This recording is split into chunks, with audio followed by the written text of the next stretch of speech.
यो जुन चाहिँ एरिया यो पोर्सन छ फर्स्ट पोर्सन छ यहाँ तपाईँहरूले आफ्नो नाम भन्नु पर्यो आधार नम्बर छ फोन नम्बर छ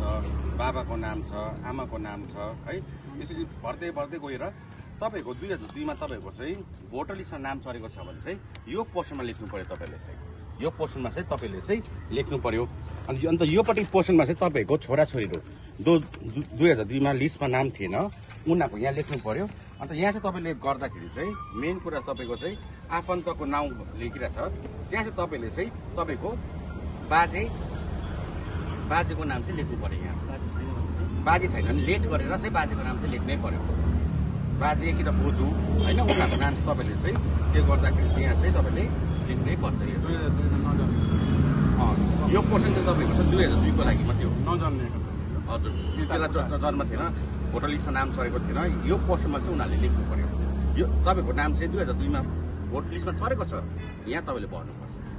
अनि तपाईँको यहाँ सिग्नेचर गर्नु पर्यो तपाईँहरूले है यहाँ माथि फोटो टाल्नु पर्यो एउटा कपी तपाईँलाई दिन्छ एउटा कपी तपाईँले चाहिँ हामीले दिनु पर्यो फोटो दुईटा हजुर एउटा तपाईँकोमा बस्छ एउटा चाहिँ रेकर्ड चाहिँ हामीले दिनु पर्यो हामी पछि गएर माथि अफिसमा हामीले एचएआईमा सबमिट गरिदिन्छ एउटा चाहिँ मलाई दिनु पर्यो फोटो पनि दुईटा चाहियो फोटो दुईटा चाहियो